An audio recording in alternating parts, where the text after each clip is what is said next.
Нийслэлийн сая 700 гаруй мянган хүний ундны цор ганц их усэр нь туулгол. Харин бид жилдээ сардаа дунджаар өдөрт 200 мянган шометр. За сард 7 сая. За жилдээ 75 сая шометр бохир ус туулголд нийлүүлдэг. Тэгвэл өнөөдөр туулгол цэвэрлэх байгууламж маань зөвхөн бохир биш. Химийн хорт бодис тээсэн тээвэрлэгч болоод байна. Энэ асуудлыг ногоон нэвтрүүлгээр хамтаа харъя. 800 км уурсдаг туулголын дагуух төв суурин газруудын ус хангамжийн цор ганц их усэр нь мөн л энэ гол. Хатан туул, түүнээс ихтэй гол горих, булаг шанд, гүний хутгаас хүм, мал, амтан, ургамал ялгаагүй ундаалж Монгол орны нэгэн чухал экосистем бүхэлдээ оршиж байдгийм. Иймдээч туулголын экосистемийг хамгаалж цэвэр байлгах нь дан ганц нийслэл биш, монголчуудад хамаатай асуудал. 1945 оны туулголын усны мөчлөг тийм ээ. Усны хэмжээ 2025 буюу 80 жилийн ингээд хоорондох мөчлөгийг харахад за усны эрдэмтэн судлаачдын хэлж байгаагаар бол туулгол бол гадаргын ус нь бол ийм 60% багасчаад байгаа юм. Энгийн тоогоор хэлэхэд туул секундэд сая тонн усыг урсгах чадвартай байсан бол өнөөдөр 400 тонн усыг л ийм урсгах чадвартай байгаа. Өөрөөр хэлэх юм бол гадаргын ус нь 60% байхгүй болсон гэсэн үг. Тэгээ энийг бол бас усны шинжилгээ ухаанд бол гол тасрах, гол шургах үзэгдэл гэдэг. 2012 он туулгол чинь бүр 20 км-ийн утгатайгаар тасарч шургаж байхгүй болчихсон шүү дээ. Тэгэд энэ жил бол бас манай эрдэмтдийн яриагаар бол туулгол бол тодорхой хэмжээгээр бас тасрах юм, шургах юм аюул эрсдлүүд байгаа. Төв цэвэрлэхийн энэ бохир туул хоёр нийлж байгаа энэ цэг дээр өнөөдөр Амтны аймаг энэ чинь гол чинь дангаараа гол биш шүү дээ. Энэ дотор чинь Ургамлын аймаг явж байгаа, Загасны аймаг явж байгаа, бас Нэлцгай вит Амтны аймаг явж байгаа. Энд бол амьд амтан байна гэдэг бол энэ боломжиг бол та бүхэн харж байна тийм үү? Би бол энд бол амьд амтан байхгүй гэж харж байгаа. Гол сүйтгэс гадна давхар Загасны аймаг, тэр Ургамлын аймаг нь давхар сүйдэж байгаа байхгүй. Тэр өөрөөр хэлэх юм бол тэр амьд оршихуйг л сөнөөж ин гэсэн үг л дээ. Хор тээсэн тээвэр. Хүн төрөлхтөн яг одоо 1 сая орчим химийн бодис хэрэглэж байна. Үүний 10-ад мянган эрүүл мэнд байгаль орчинд сөргөөр нөлөөлдөг бодисууд.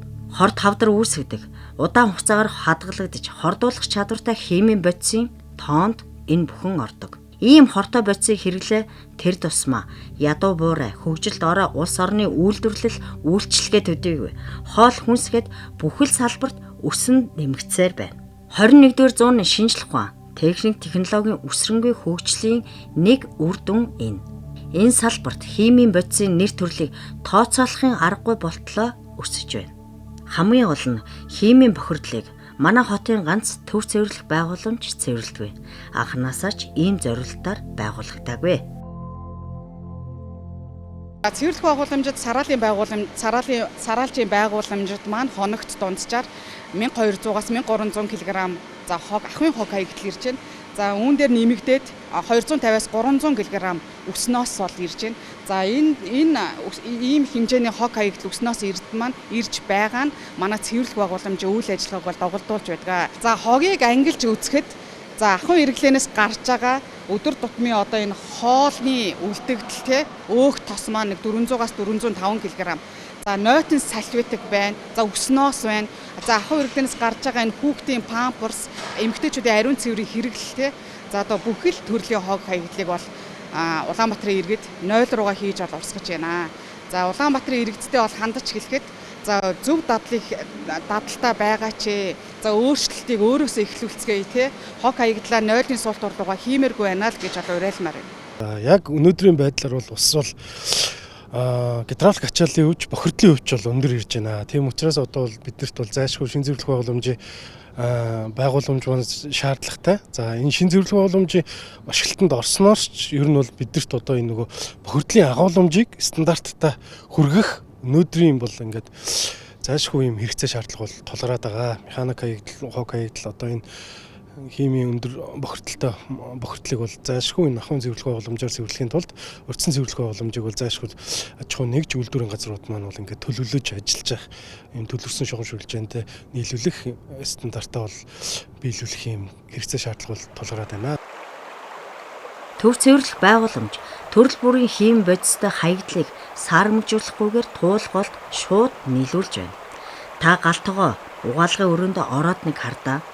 Аяг тавг угаагч хатаж түлэгдсэн хоолны үлдэгдэл өөх тос арилгагч шингэн бүр усны хоолой бөглөрлийг хормын төдийд задлж уусгах хүчтэй хийм бодистой бүтээгдэхүүн өрөөстэй байгаа. Цаашлаад машин угаалгах, хийм цэвэрлэгээний газрууд, үйлчилгээний салбарынхан, хүнсний томоохон үйлдвэрүүд бүгд энд хамаатай. Эндээс гардаг элдв төрлийн хийм бодистой хаягдал агаарт ууршин, хөрс нь усанд шингэн. Бас төв цэвэрлэх байгууламжаар дамжин урссаар туулголд нийлж байна. Хамгийн анх төв цэвэрлэх байгууламж зөвхөн ахуйн бохирыг цэвэрлэхээр зориултаагаар баригдсан боловч өнөөдөр үйлдвэр аж ахуйн газар, орон сууцны хороолол, за тэгэл нөгөө эмээлтийн бойны газрууд, ингээл лагерын бохир шингэн гэх мэтчлэн маш их хэмжээний усыг татан зайлуулах, дээр нь маш их бохирдолтой усыг татан зайлуулах юм ачаал үрж ажиллаж байгаа. Улаанбаатарын иргэд бүгдээрээ өөрчлөлтийг өөрөөсөө эхлэх ёстой. Суултураа хогийн сав болгомооргүй байна. Хоёрдугаарт нөгөө гэр хорооллын ялангуяа нөхөн жорлонгууд хатуу хог хаягдал, памперс, тэгэл орон сууцнд байсан ч гэсэн үс хялгас, сэв гэх мэтчлэн иймэрхүү маск ахуйн бохир шингэн биш хатуу хог хаягдлаа суултуурлуугаа л хийгээд байна. Тий. Тэгэхээр манайх ус өгөөдрөх газраас санаачлаад өөрчлөлтийг өөрөөсөө эхэлье гэд нөлөөллийн аянг өрнүүлж байгаа. Тэгэхээр Улаанбаатарчууд таа ч гэсэн энэхүү нөлөөллийн аянд нэгдэж өөрчлөлтийг өөрөөсөө эхэлж суултуурыг зориултынх нь зөв зүйтэйгээр ашиглах ийм л чухал шаардлагатай байна. Тэгвэл зөвхөн ахуйн бохирыг тунгаах ажиллагаатай төв цэвэрлэх байгууламжаас гарч байгаа ус туулголыг хэрхэн хордуулдаг талаарх судалгааны олон тоо баримт дүгнэлтээс хамгийн ноцтойг нь дэлгэе. Туулголын сав газрын хөрс усанд 15 төрлийн бодис илэрсэн байна. Эдгээрийн 7 нь арьс, уушиг, элэг, цөс, ходоодны хорт хавдар үүсгэгч бодисууд болох нь батлагджээ. Энэ аюулын харанга биш гэж үү? Хэрв их хотын ундны усны ганц их үсэр болдог голын хөрс уснаас ийм олон төрлийн бодис илэрсэнийг дэлхийн хөгжилтэй орны төр засаг иргэдэнд мэдвэл яах вэ? Онц байдал зарлан түгшүүр хангинуулж, нэн даруй хоргоожулж цэвэрлэх ажиллагааг эхлүүлнэ. Гэтэл Монгол тэгсэнгүй. Судалгааны дүгнэлт цаасанд буусан тайлангаас хэтэрсэнгүй. Шин цэвэрлэх байгууламж маань ингээд ашиглалтанд орохоор бидэрт ямар боломж үүсэх вэ гэхээр нэгдүгürt бол энэ үнэрийн асуудлууд маань нэлээд шийдэгдэн. Яагаад вэ гэхээр шин цэвэрлэх байгууламж маань ашиглалтанд орсноор нэгдүгээр тунгуугаар арай динк маань ингээд далд хэлбэртэй буюу үнэргүүжүүлэх байгууламжийг бол төлөвлөж өгч байгаа. За хоёрдугаарт энэ лагийг эсгээд газ гаргаад газаар эрчим хүч үйлдвэрлэх юм шийдлүүдийг бол шингээж өгсөн нь бол энэ манай цэвэрлэх байгууламжаас одоогийн энэ ашиглаж байгаа цэвэрлэх байгууламжаас бол даваа талтай. За эргээд бид нар усгүйжүүлээд гаргасан лагаа бол бас энэ шатаадаг хатаадаг ингээд бүрэн эко болгоход бол ингээд дараагийн нөхцөл шийдлүүд бол бидэрт бол ингээд зайлшгүй хэрэгтэй байгаад байгаа. Тэрийн өмнө тулгарч байгаа энэ бодит хэрэглээний асуудал байгаа. Энийг л бид нар бас зөв зохистой хэрэглээд энэ шугам шүлжээндээ нэгдүгээр өөрсдийнх нь тоног төхөөрөмжийг эдэн, хоёрдугаарт энэ том төвлөрсөн шугам шүлжээний тоноглолуудын бүглэрч гацаахын мэргэжлүүд бидэрт бол 100% тулгараад байгаа. Тийм учраас хамгийн нэгдүгürt бидний ухамсарын асуудал, хоёрдугаарт энэ яг энэ үйлдвэрийн зориулалтаар хэрэгжиж байгаа энэ үйлдвэр аж ахуйн нэгжүүд маань өртсөн цэвэрлэх байгууламжаа энэ хуулийнхаа хүрээнд энэ тавьсан шаардлагын хүрээнд бол ингээ хийж хэрэгжүүлэх нь бол хамгийн зөв гарц байгаа. Дахиад цааш нь харъя. Туулголын ус мөн эрэг орчмын хөрсөнд эстрон E1 бодис агуулгадж байгааг тогтоосон байна. Бүр зөвшөөрөх хэмжээнээс даруй 280-аас 700 дахин их байгаа нь нотлогджээ. Тэгвэл эстрон E1 гэх энэ бодис яг ямар аюултай вэ? Усанд агуулгадах хэмжээ нь тэг 105 мг литрээс дээш байхад л усны амьтад ялангуяа загасны үржлийн эрхтэнд өөрчлөлт орж хүйсэн солигдох мутац явагдсан байна. Биологчдын тайлбарласнаар амьтад ийхүү мутацд орж эрэм аль нэг хүйс давмгалж нөгөө нь уствал айжимдаа мөхөх эхлэн тавигддгийм байна. Энэ бол голын экосистемийн хувьд гамшиг сүрлийн дохио. Энд дан ганц туулголын мөхөл яригдахгүй.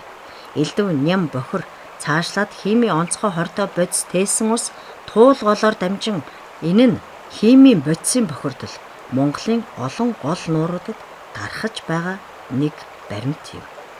Бидний зогсож байгаа энэ цэг бол төв цэвэрлэхийн бохир ус туулгол руу нийлүүлж байгаа яг цэг байхгүй юу? Туулголтой нийлж байгаа цэг нь энэ.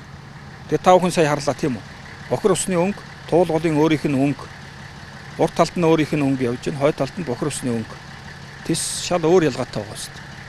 Тэгэхээр энд бол одоо ингээд туулгол бол ерөнхийдөө бол ингээд жорлон болсон гэдэг нь эндээс ингээд харагдаж байгаа байхгүй. Зүгээр ингээд үнэр та нар бол маш өндөр байгаа шүү дээ. Тэгэхээр ингээд энд бол химийн бодистой, дээрээс нь хэрэг иргэдийн бас асар их энэ ахын хоо хаягдaltaй. Сая төв цэвэрлэх байгууламжийн инженер ярьж байна тийм ээ. Одоо иргэд ингээд нойл руугаа тос өөхөө ийдэг. Тэр нойлын цаасаа ийдэг. Сүүлийн үед бол одоо тэр нойтын салфетка тэр чигээр хийж байна. Бүр ингээд ундааны сав өснөөс ингээд бүгд гарч ирдэг гэж байгаа. Тэгээд ийм хуурай хог хаягдлаа хогийн савнда хийгээд тэр хогийн цэгт хаях хэрэгтэй байтал ингээд нойлдоо игээд татчихад энд ирээд ингээд төв цэвэрлэхийг ингээд бөглөрүүлээд юм чинь ачаал бас хүнд болж байгаа байхгүй.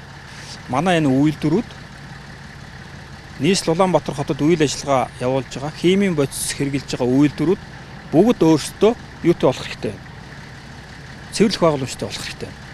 Химийн бодисоо шүүдэг тэр сүүлийн орчин үеийн цэвэрлэх байгууламжтай болоод үйлдвэрүүд химийн бодисоо шүүж аваад ятгахта химийн бодисгүй усыг төв цэвэрлэх рүү нийлүүлдэг юм боломор байгаа юм. Туулгол маань одоо Улаанбаатар хотын нутаг дэвсгэрийг хамаарч 60 км-т ингээд хамардаг байгаа.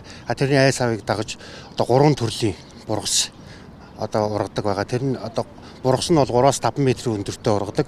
Тэгээ бургасан шугуйнуудад одоо аялал зугаалгын цагаар хог нов шиг цугларддаг. Одоо ард иргэд маань энийг туулыг их бохирлуулж байгаа. Тэрнээс болж тэгээд бургас маань өөрөө нөгөө амьд шүүлтүр усаа ингэж цэвэрчээдэг, усныхаа уртцлыг сайжруулна, усныхаа нөөцийг ихсдэг. Тийм бол ач холбогдолтой. Одоо үйлдвэрийн орян гэж яригдээд байгаа.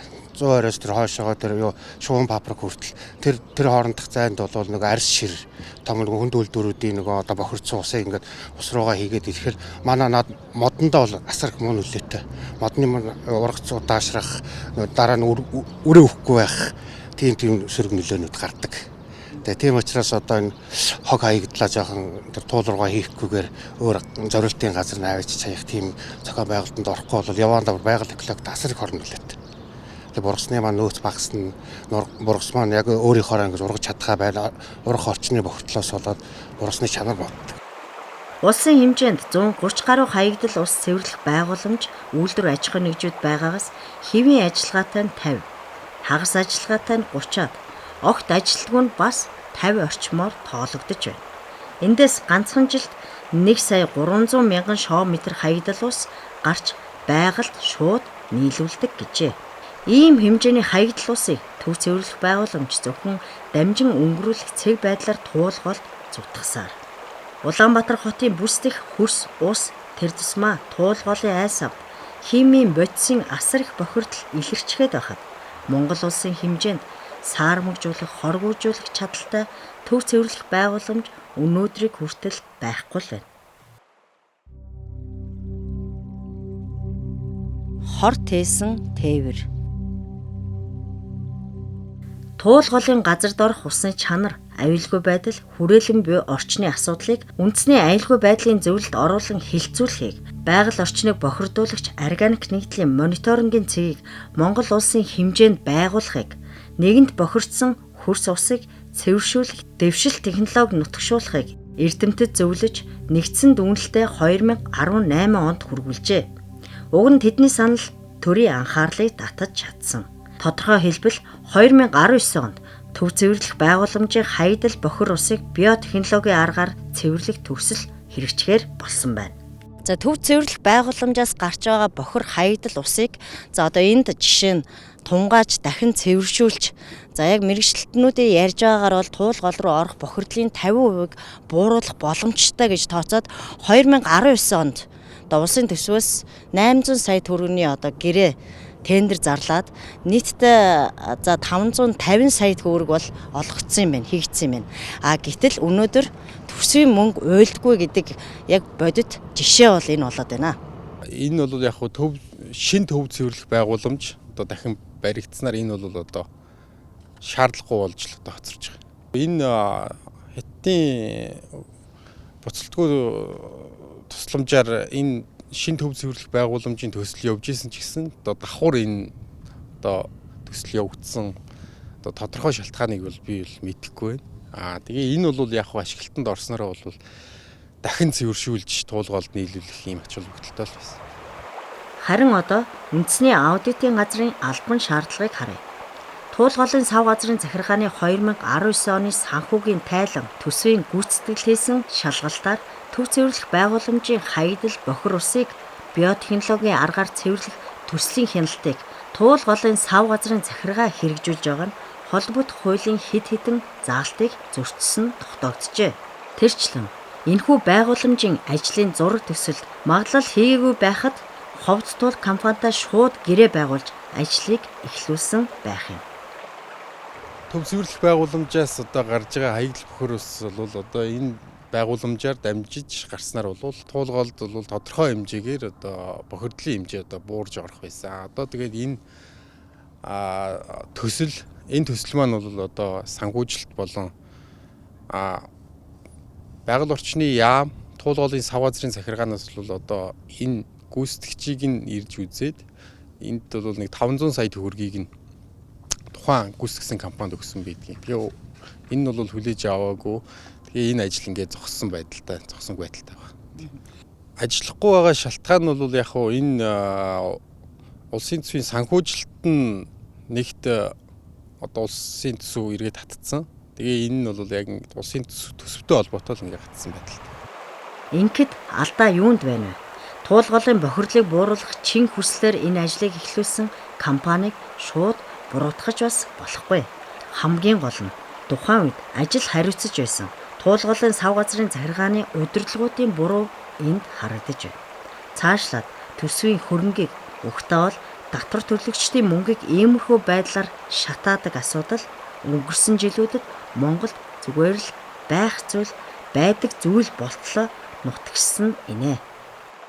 Тухайн үед 2019 оны 9 сараас 80 хоногийн хугацаанд ингээд барьж байгуулад түүнээс хойш ингээд туршилтанд анх ингээд ус оруулж ирж исэн. Төв цэвэрлэх байгууламжаас хаягдал бохир усыг оруулж ирээд тухайн үедээ ашиглаад туршилтаар л ингээд явснаас хойш дахид бол ерөөсөө ашиглаагүй. Түүнээс хойш бараг 5 гаруй жилийн хугацаа өнгөрсөн байна. Тэгээд энэ болохоор ингээд одоо лаг байхгүй болцсон. Энэ пленк дэвсэн пленкууд нь болохоор яроол нь ил гараад ирсэн байгаа учраас одоо ингээд ашиглаж байгаа энэ цэвэршүүлэх төхөөрөмжүүд маань бас моралын хилэгдэлд орсон байгаа учраас одоо энийг бол дахиж ашиглах ямар ч боломж байхгүй. Чимээгүй үхэл гэж тодорхойлдог химийн онцгой хортой байцыг цэвэрлэх байгууламжаар дамжуулахдаа саармагжуулах, хоргоожуулах, технологийн шинжилэл хийх талд дэлхийн орнууд онцгой анхаарч бүр хэрэгжүүлээд хэдийн эхэлсэн. Гэтэл Монгол улс 21-р зууны чимээгүй аюул химийн бодисын хороос хүн ардаа байгаль орчныг хамгаалах талаар шинжилэл хийх бүхэл одоо ашиглалтад орох гэж байгаа шин цэвэрлэх байгууламж нь зөвхөн ахуйн хаягдлыг шүүх чадaltaй гэд боддоо. Бүгд найрамд Хятад ард улсын хөнгөлөлттэй зээлээр Улаанбаатар хотын бохир шингэнийг татан зайлуулах зориулттай хоногтой 250 мянган метр бохир шингэн хүлээж авах ийм одоо хүчин чадалтай төв цэвэрлэх байгууламж шинээр одоо баригдаж байна. Одоо байгаа цэвэрлэх байгууламжтайгаа яг параллелаар баригдаж байгаа. Энэ маань одоо ерөнхийдөө барилгын явц нь 95% одоо биелэлттэй 5-6 сард туршилт тохируулгын ажил эхэлнэ. Анхны одоо усаа авнаа гэдэг энэ байгууламж маань орчин үеийн смарт ийм байгууламж ашиглалтанд орж байна. Тэгэхээр яг өнөөдрийнх шиг иргэд маань өөрсдөө зүү зохисгүй суултуураа ашиглах ч юм уу өөрсдөөсөө шалтгааллах тэр нэг соёл гэдэг юм соён гэгэрэл гэдэг юм байхгүй болвол энэ одоо шин цэвэрлэх байгууламж маань ажиллаж чадахгүй ийм хэмжээнд л байгаа. Тэгэхээр одоо нийслэл Улаанбаатар хотын иргэн болгон яг өнөөдрөөс эхлээд өөрийнхөө хандлагыг өөрчлөх, тэгээ бусдад нөлөөлөх энэ л хамгийн чухал байна. Энэ туулгаалын сав газрын захиргааны нэг гол зорилго бол бас энэ туулгаалаа хамгаалах юм асуудал байгаа шүү дээ. Тэгвэл ганц энэ захиргаа биш энэ туулгаалын бохирдол бол өнөөдөр Монголын бүр дэлхийн асуудал болчиход байгаа байхгүй юу? Хятадын шар мурантай тэнцэх хэмжээний бохирдол туулгаалд байна гэж байгаа шүү дээ. Гэдэсний бүх төрлийн савхамцар нянгууд энд байна. Тэгэхээр туулгуулыг өнөөдөр яагаад ийм байдалд орсон гэхээр энэ бол хүмүүс монголчууд ийм болгосон байхгүй юу? Яагаад тэр энэ бол замбраагүй хот төлөвлөлт, замбраагүй газар олголт тийм ээ. Хууль ус тэр шийдвэрүүд өнөөдөр туулгуулыг ийм байдалд оруулсан шүү дээ. Тэрнээс энийг гадны хүн орж ирээ туулгуулыг ингэж бохирдуулаагүй шүү дээ. Энд бол одоо манай монголчууд нийслэлчүүд одоо бид өөрсдөө л буруутай байхгүй. Тийм учраас энэ 3 дугаар тулын туулгуулын дагуу усны хамгаалтын тийм онцгой бүс буюу 50 м-т энэ олгогдсон газрын эрх зөвшөөрлүүдийг цуцлах ёстой байна. Нийслэл болон дүүргийн засаг дарганы бол хууль зөрчиж олгосон энэ газруудыг цуцлах энэ ажиллагааг эхлүүлэх хэрэгтэй байна. Монгол улсад ийм 21 усны сав газар байдаг байхгүй юу? Нэг сав газар нь манай туул. Манай туул шиг ингээд тэр усны бүх ачааллыг дангаараа ингээд тэр 50-60% үүрж байгаа сав газар өөр байхгүй. Тэгэхэд энэ бусад 20 сав газар руу жишээлбэл хүн амьдрах юм боломжтой байгаа ш. Та нар зөв энгийн бодлого бодолтой 20 сав газарт нийслэлээс тийм үү? Тэн тодорхой ажлын байрыг бий болгоод төрийн бодлого гарах юм бол нэг сав газар 50 мянган хүнийг нүүлгэн шилжүүлэхэд 20 сав газар хэдв? Сая хүн шүү дээ. Тэр Улаанбаатарын сая хүн ингээд бусад 20 ингээд сав газрууд тэрвээ байрших юм бол туулгол нэг сэрэгт юм боломж байгаа. Үүндээ нийслэл Улаанбаатар хот оршин тогтнох хэсэг туулгуулын экосистемийн тэнцвэрт байдал хамгаалалтай шууд холбоотой.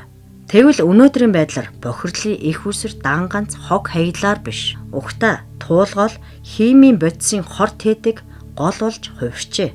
Ядчил үйлдвэр аж ахуйн нэгжүүдийн хаядлыг хизээ урьдчилан цэвэрлдэг болох. Энд бодлогын түвшинд хэрхэн ажиллах ёстой? Ямар төлөвлөгөө, ямар менежментээр ажиллах вэ гэд наад захын асуудлууд өнөөдрийн байдлаар тодорхойгүй л байна. Аж ахуйн нэгжүүд үйлдвэрүүд урьдчилан цэвэрлэх байгууламжийг хэрхэн суйрлуулах вэ? Энэ асуудлыг нооших нэвтрүүлгээр дахин хөндлөнө.